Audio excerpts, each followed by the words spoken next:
and welcome to the Fat Squirrel Speaks. Today is Tuesday, November 7th, and this is episode 231. This week's episode will contain some knitting. It will contain a bunch of shameless self-promotion. It'll contain one DIY project that is not knitting related. And it'll contain a non-knitting related book remembrance. Review is not the right word. So let's get into it. So, I've been following an IG account or Instagram account that's called, I believe it's just called Children's Illustrations. And so about every day, or maybe sometimes twice a day even, they will post a random illustration from a children's book.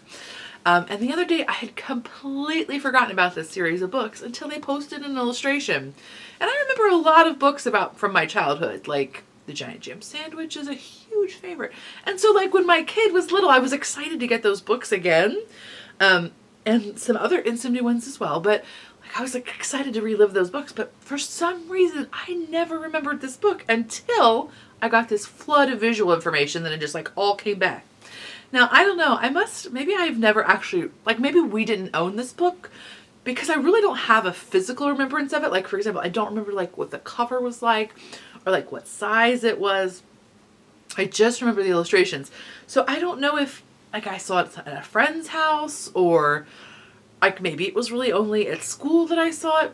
I don't know, but because I really have no remembrance of the story at all, just the illustration.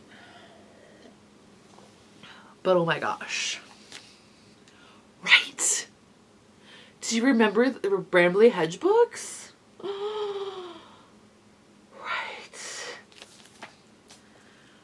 So many mouse pantries. I'm just saying. What? Oh my gosh. So the holidays are coming up. If you have a little person or you're me, and you need to treat yourself. I fully bought this book for me. Brand new. It's not used. It's brand spanking new. But I had to have it. As soon as I saw the illustration, I was like, oh, right. Do you see? This one doesn't have it. Oh my gosh. In some of them, there are apples strung from the rafters to dry.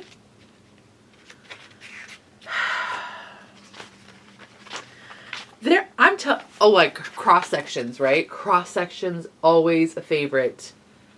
Such a favorite. Right, this is the mill inside of a tree with a water wheel.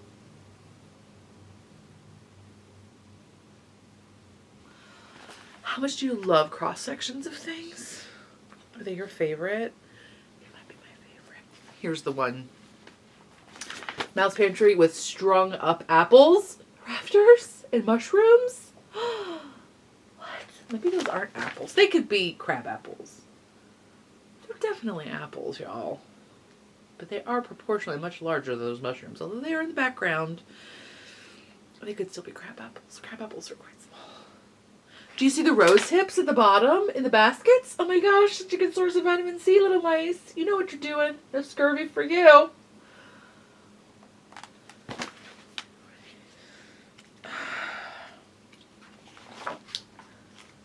So in love. So there's totally a fiber related illustration. Do you see her spinning her wool?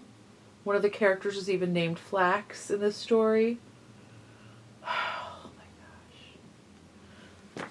gosh. So good. And then this is the final one I'll show you. It's so cute. Look, they're going off on an adventure. Do you see them with their tiny mouse backpacks? Oh my gosh. Right? So this is a compilation. They actually were published individually. I think there's 6 books in this one. But oh my goodness. What's going on? Okay, so are we going to find out any second that these were secretly a product of British intelligence to plant sleeper cells in America? Has anybody mentioned it? I'm just saying. if the queen were to knock on the door tomorrow, be like universal health care and magical mouse pantries, I'd be like, oh my gosh, I'm in. I lay down my guns. You can be billeted in my house, your soldiers and whatnots. Right? I'm not kidding. Like instant painful nostalgia with these illustrations. Like a yearning for something so pure and so true. Oh my gosh.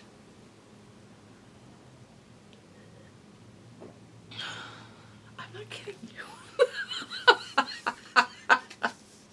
I wouldn't doubt it if my MI5 did not have a hand. Wind in the Willows, this. I'm just saying.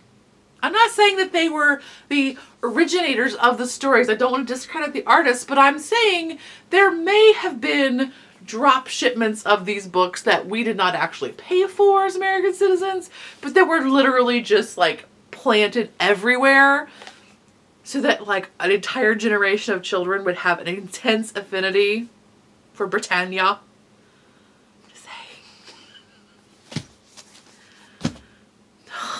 Apples strung from the rafters. Right, y'all? Right? Okay. So that was one intense point of joy. And then another thing that we did this week. My daughter, in her grief, felt like she needed to take a bunch of baths. Whatever. You do you, babe. As a fat lady, I'm just not into baths. I'm sorry. Like, there's just... the water displacement is too startling. Like, it's, for one thing, it's like a teaspoon of water. It gets cold instantly when you're a fat lady. Because there's like, again, like a cup of water in there with me. And so as soon as I'm in it, I'm like, oh my God, I'm freezing, I'm dying. Anyway, but for the child, she's really gotten into baths. So we had some bath bombs for her. And then we decided that we should try to make our own. Actually, I decided this, I'm not going to lie. Luckily, I had literally everything you need to make bath bombs in my house already. I have a frightening pantry. Really, it's not that crazy.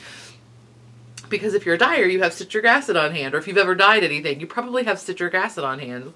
And that's one of the weird ingredients, is the citric acid. But other than that, it's like baking soda, cornstarch, citric acid, cotton, coconut oil, magnesium salts, which we also happen to have on hand, like Epsom salts, right? Anyway, they're very enjoyable to make.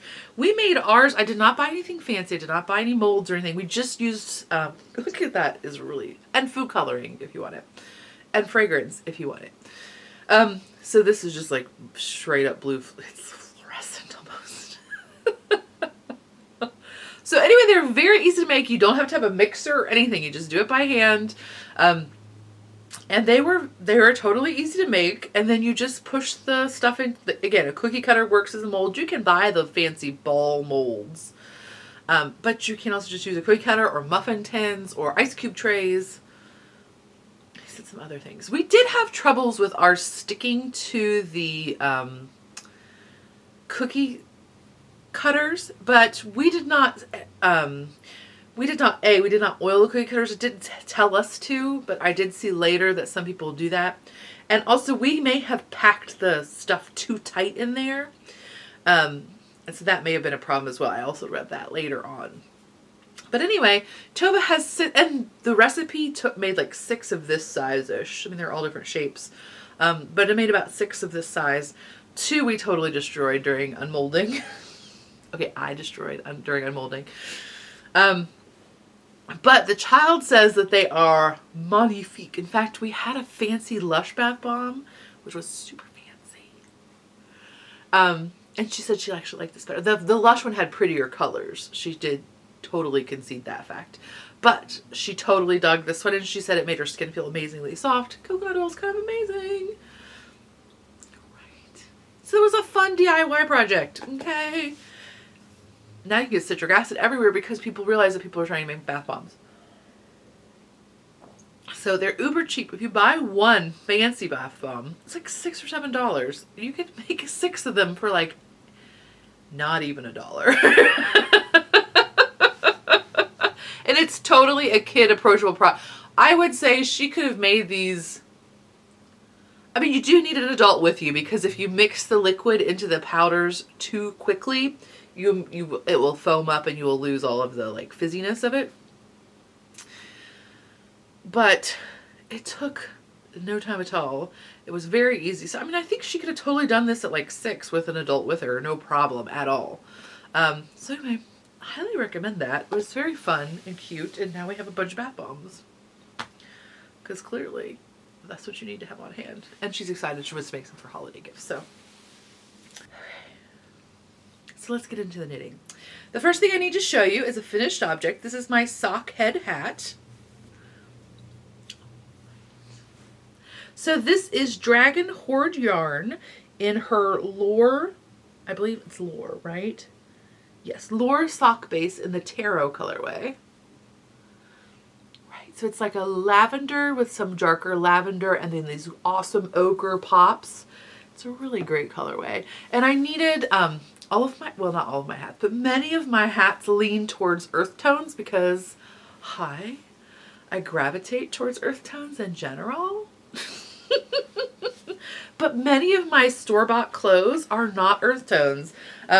Many of my clothes are, in fact... Oh, look, I put this in there to make another little pumpkin out of, and it's the same yarn I'm wearing. What am I talking about? That was a total distraction moment. I'm so sorry. Like, literally crazy distraction.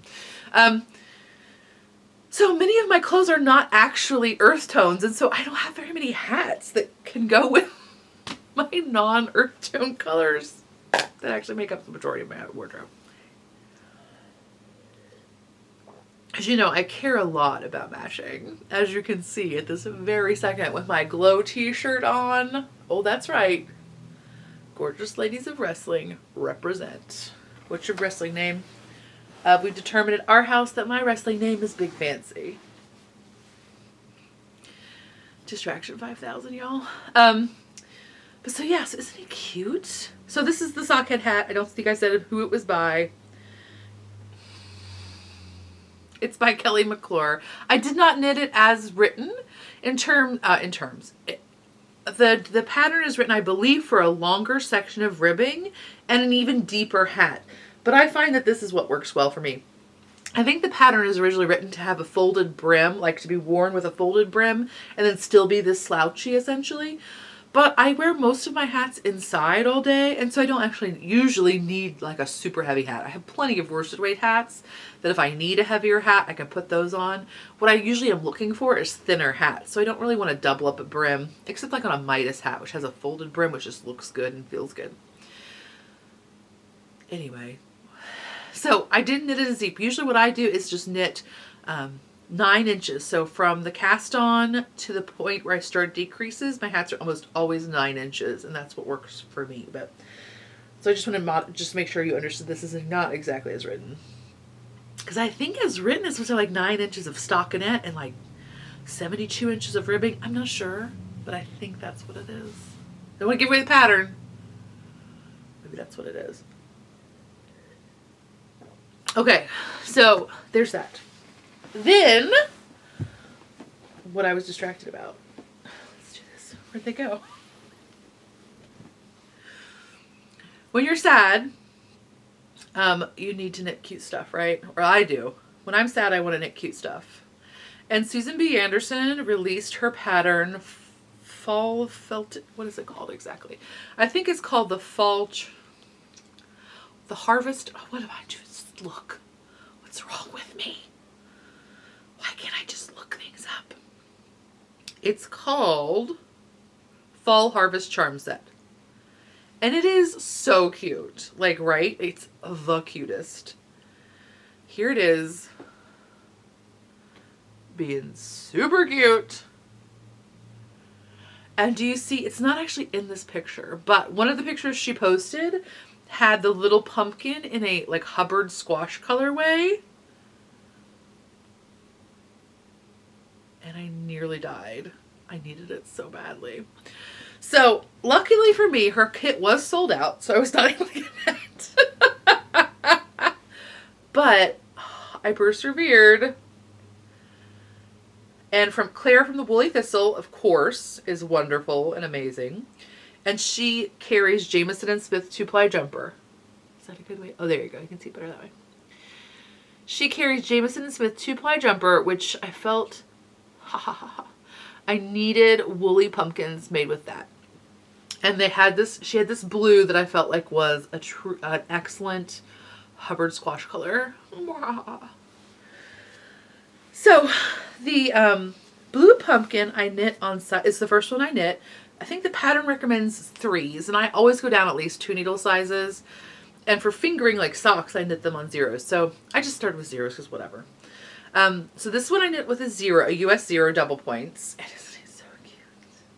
This is Jamieson and Smith, of course, colorway 141. And then the next, and the stem is like some Brooklyn tweed loft. Loft. Left over from my hap, so I'm not sure what color it is. So then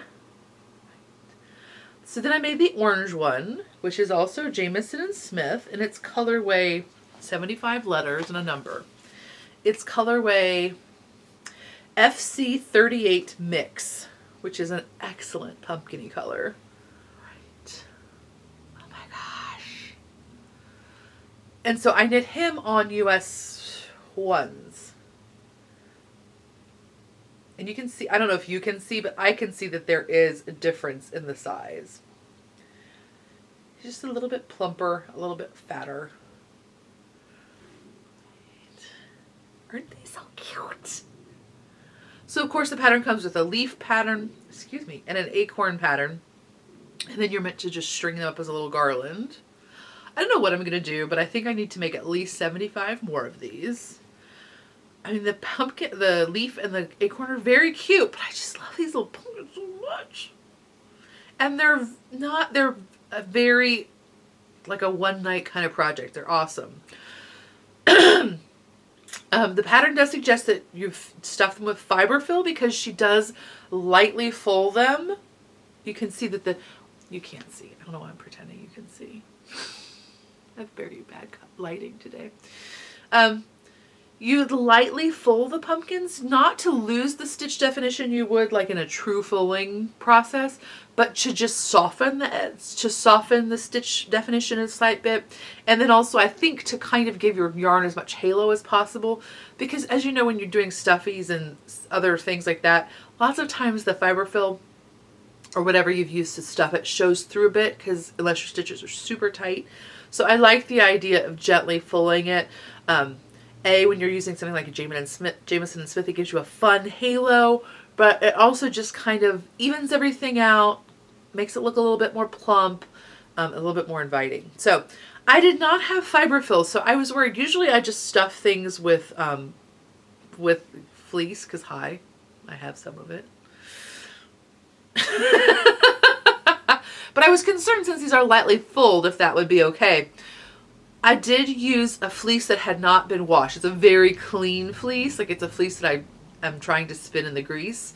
But so it does have some lanolin, which does protect it a little bit from felting too much. And again, you're not like vigorously felting this. It's just a light process. Anyway, that's to say, they totally did fine. And there was not like too much compaction of the interior wool fiber, I don't think. They look great and plump and sweet. So yay. So cute. And in the bag I totally have the leftover Swan's Island from this shawl that I plan on making another one with, coincidentally, which is what I got distracted about a minute ago. Anyway, so that's in my cute knitting. Such cuteness. I definitely did not order her sheep kit. I did order it. Weakness. Okay, so then this is very boring looking, but I needed a darker basic hat for a fellow as a gift. And so I cast on for the, what's it called? Violet Waffle? Does that sound right to you?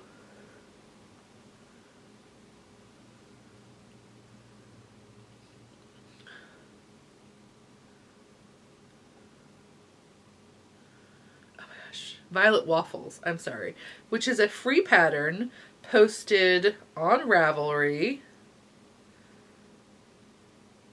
by Jiminy Christmas. Halldora J. So this is just some Berrocco Ultra Wool, which is a superwash worsted weight that I picked up from Mass Ave Knits, which is one of my local yarn stores. And I just have about this much done. It's, you know, it's going to be a really basic hat. But I'm working on it. I probably won't show it to you again because it's probably going to be gifted by the time we talk again. But anyway, so there's that. And then the last, no, that's not the last thing I showed. So then the last time we also talked about Harrisville's Nightshades. I had purchased it at Rhinebeck, New York Sheep and Wool. And I have since cast on for the Ducat. Oh my gosh. It's like the Dovery. Ducat. Doocot by Kate Davies. So this is my Harrisville Designs Nightshades in the Insomnia colorway. It's the one that has a slight bit of olive green. And now I will say this might get put away for a minute just because it's, I don't know, I'm just not in the mood for plain stockinette at the second. So I have my sweater probably about halfway down the raglan. It's, you know, it's nothing to do with the pattern. I certainly love the yarn. I just feel like I need something that's a little bit more engaging than plain stockinette right now. Either more quickly finished so that I can feel accomplished, or just more intricate so that I can escape a little bit into it. So this is probably going to get put away for a while, but that is not to say that it's anything to do with the pattern or the yarn, because they are both quite enjoyable. And it smells really good too. So yeah, ball of yarn I'm showing you.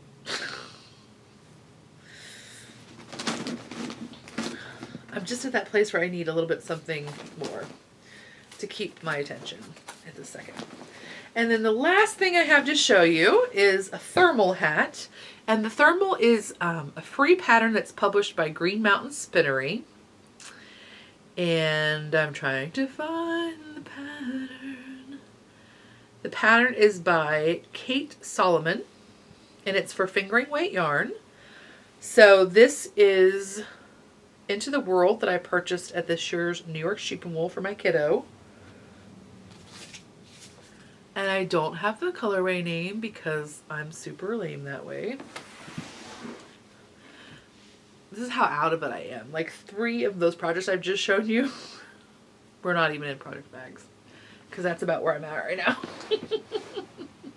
So anyway, so this is Into the Whirlled. It's her BFL Superwash. No, it's not. It's a Superwash Merino Nylon. I'm a liar. I'm sorry. And it is a beautiful colorway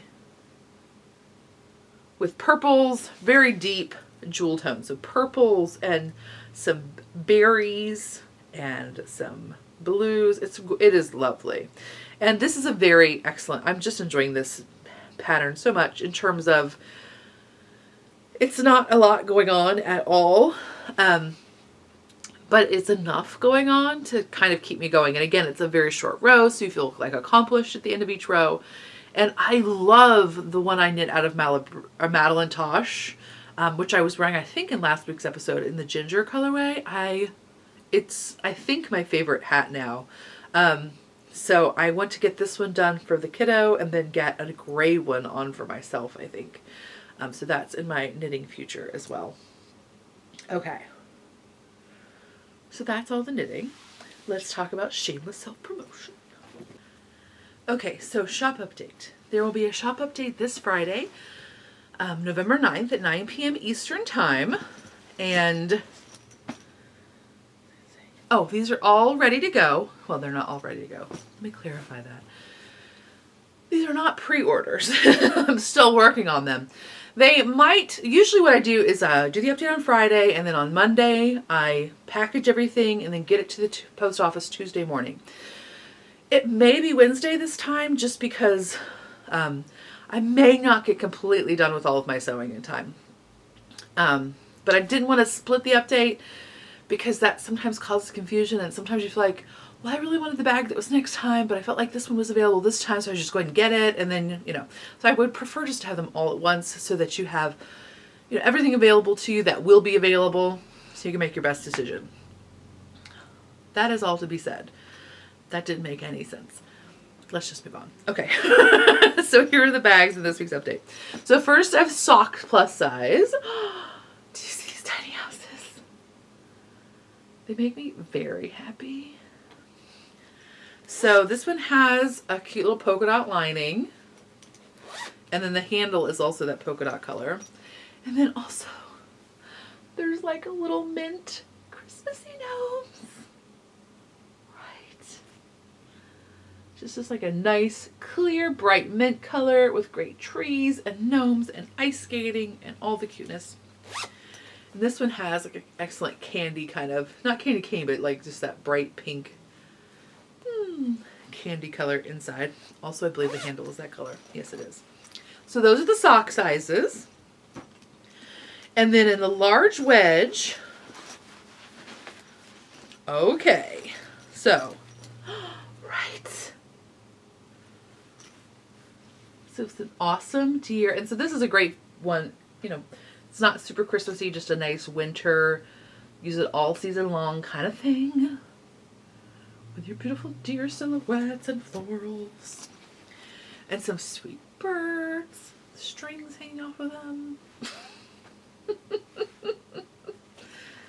This one I believe does say, no, it just says heaven and nature. Like, so heaven and nature sings. And it says joyful, but I don't believe it actually says the word Christmas anywhere. So another one that would be good, I think, through the whole season. And these all just have the natural unbleached lining. And then I might have gone a little bit gnome crazy. Not a lot of it. There's just two more that are all gnomey. Right. This one says, I love gnomes, and it has a black canvas bottom. So you don't have to worry about the white getting dingy on you. Right. So another one that is not in any way specifically Christmassy, just super cute. Right. Love them. And then knitting gnomes. What? You kidding me? No, I'm not kidding you. Look at these guys. These gnomes are actually knitting, y'all. What? Do you see the cute mushrooms? Ah! Dying. So cute. Okay, and then sweater size. Oh, and by the way, those three were interfaced quilters cotton. This one is a cotton linen blend, so this is the decorator weight. Okay. Decorator weight for the sweater size is this guy. What? So it's this great fun tile. Now this one specifically does say Merry Christmas. But it has great reindeer and penguins and all sorts of goodness upon it. It has a figgy pudding, because you know you need that in your life. Right. So this is the heavier twill. It's almost like a denim weight in the sweater size. And the rest of the sweater sizes, in fact, everything else I show you is an interfaced cotton. So let's get into it. So we have this like awesome red work pattern. Very Victorian. What? I totally dig it. Right. Oof. Maybe you need a little Anna Green Gables action. Oh, I think you do. Right. Very Anna Green Gables-ese. What? And this one has a canvas bottom again with the white fabric. I try to do a canvas bottom to help you with it being dingy or what have you. So the entire bottom is the brushed canvas. Oh, so cute. And actually, speaking of cute, right, this great bubbly pink with Santa on his train and Santa in a scooter and Santa on a reindeer and Santa carrying trees and Santa just being super Santa-y. What? Super cute.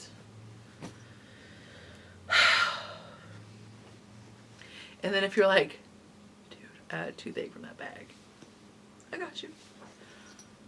Right, it's just some nice high contrast cotton and steel cardinals, y'all. Ah, I love their fabrics so much. And then lastly, but definitely not leastly, I have one Aran weight size, or not one fabric pattern. I don't just have one bag. One fabric pattern in an Aran weight, and it is all about, I think it says home for the holidays, if I'm not mistaken. Let me see. Oh no, it does say Merry Christmas. So I apologize. It does say Merry Christmas. The word Christmas is upon it. But it's all different little homes and transportation devices. So there's like buses, and there's houses, and there's little hot air balloons. It's just a nice kind of softer color palette, which I really enjoy. Sort of a primitive illustration style. A little folk arty looking. I dig it. And again, that's the Aran weight size. So thanks for sticking with me. I'll be back next time with more knitting. Yeah. And maybe, no, let's just say more knitting, because there definitely will be more knitting. But I'll talk next time. Bye.